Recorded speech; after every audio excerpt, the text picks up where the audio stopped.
पंढरपूर पासून अवघ्या 15 मिनिटांच्या अंतरावर पंढरपूर करकंब रस्त्यावर धोत्रेज ग्रँड प्रायव्हेट लिमिटेड घेऊन आले आहेत पंचतारांकित सुविधांनी युक्त हॉटेल ग्रँड। तसेच पुणे मुंबईच्या धर्तीवर सर्व सुविधांनी युक्त hotel Shriyash restaurant, veg non veg permit room bar, प्रशिक्षित कुक व होस्टिंग सेवा हॉटेल ग्रँड मध्ये उपलब्ध आहेत। 50 एसी रूम्स, 3500 स्क्वेअर फुटाचा सुसज्ज बक्वेट हॉल, भव्य एसी सूट्स, टेरेस गार्डन, भव्य लॉन आणि चेंजिंग रूम सहित स्विमिंग टँक, प्रशस्त पार्किंगची सुविधा। पंढरपूर नजीक असलेल्या हॉटेल ग्रँड या सुसज्ज आणि पंचतारांकित सुविधांनी युक्त hotel grand, hotel Shriyash restaurant, veg non veg permit room bar, Pandharpur Karkamb road. संपर्क 02186 24 22 45।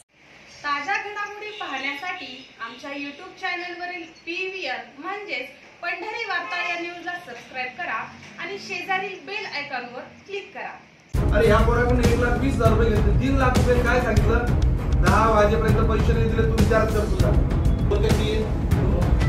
आणि 1,20,000 रुपये दिलेले आहे, याची तुझ्या खात्यावर नोंदवायची।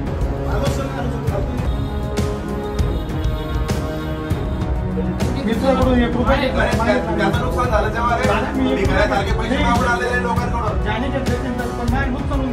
पैसे घेताना तू बाजूला होता तिथं। दादा मी पैसे घेतले, मी मागितले कॉल बघितलं पडणारे लोक रडायची वेळ येते माणसाला।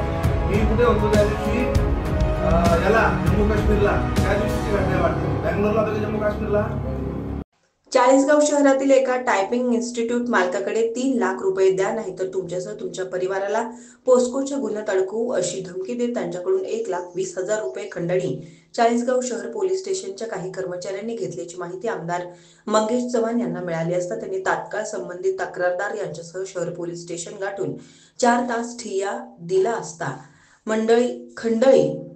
खंडणी उकळणारे संबंधित पोलीस कर्मचारी अजय पाटील व त्यांचे इतर साथीदार यांच्यावर गुन्हा दाखल करण्यात आलाय।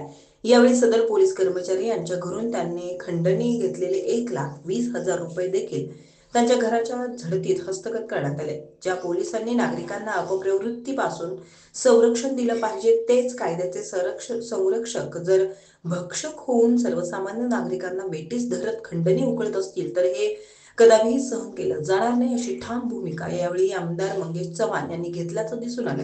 या प्रकरणाच्या बाबतीत मी राज्याचे मुख्यमंत्री, पोलीस महासंचालक, विशेष पोलीस महानिरीक्षक यांच्याकडे तक्रार करणार असून यात सहभागी सर्व पोलिसांची IPS दर्जाचे अधिकारी यांच्याकडून चौकशी करण्याची मागणी आमदार मंगेश चव्हाण यांनी केली आहे।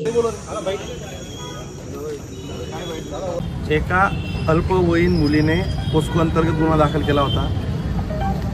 त्या गुन्ह्यामध्ये काही ठिकाणी त्या मुलीला नेण्यात आलं होतं। अशा दृष्टिकोनातून तो जो आरोपी एका ठिकाणी काम करत होता, त्या टायपिंग इन्स्टिट्यूटच्या मालकाला पोलिसांनी ताब्यात घेतलं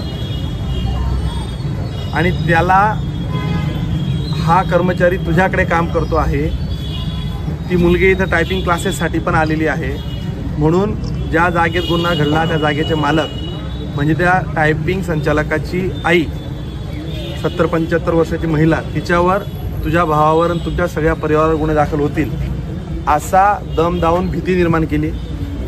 तो घाबरल्यानंतर त्यांनी सांगितलं की बाबा मला या गुन्ह्यातनं मदत कशी करता येईल, काय करता येईल, माझा या गुन्ह्याशी काही संबंध नाही। तो पोलिसांना विनंती करत असताना देखील पोलिसांनी त्याच्याकडनं पैशांची मागणी केली, 3 लाख रुपयाची मागणी केली आणि 3 लाख रुपयाच्या मागणीनंतर त्याने पहिले 50,000 रुपये दिल्यानंतर म्हटले की 10 वाजेच्या आत जर 3 लाख रुपये तडजोडी आणि जे काही ठरेल तेवढे पैसे जर आणले नाही तर तुझ्यावर आम्ही रात्रीच्या रात्री गुन्हा दाखल करू। 1,20,000 रुपये त्याने सगळ्या मित्रांकडनं जमून जिथं आपण न्याय घ्यायला जातो त्या कोर्टाच्या आवारातच, परिसरातच तिथं पैसे दिलेत। ज्या पोलिसांकडे न्याय मागायला जातो त्यांनीच त्यांच्याकडनं खंडणी वसूल केली आणि त्या पोलिसाने 1,20,000 रुपये त्याच्याकडे खंडणी स्वरूपात घेतले। ही घटना तिरंगा यात्रेच्या निमित्ताने सगळे जमले असताना मला माझ्या काही जवळच्या सहकाऱ्यांनी ही घटना सांगितली की असा प्रकार घडला। 1,20,000 रुपये जमून देण्यासाठी त्याने ज्या मित्रांकडनं पैसे घेतले त्याच्यामुळे तो कानावर माझ्या आल्या। मी या प्रकरणाची सर्व वस्तुस्थिती तपासून घेतली। नंतर असं लक्षात आलं की पोलिसांनी यामध्ये त्याला खंडणी वसूल करून त्याला त्रास दिलेला आहे। मी स्वतः पोलीस स्टेशनला त्यांना घेऊन आलो, 4 तासापासून पोलीस स्टेशनला बसलो आणि आता त्या पोलिसावर गुन्हा दाखल करायला सांगितलं, फिर्यादही दिली. ज्या पोलिसांकडे आपण न्याय मागतो, जे पोलिस आम्हाला शेल्टर देतील, तर त्याच पोलिसांकडनं जर अशी भीती निर्माण व्हायला लागली तर हे योग्य नाही. चाळीसगावमध्ये मी कायम सांगतो, सर्वसामान्य लोकांना, वेठीस धऱ्यांना बिलकुल सोडलं जाणार नाही.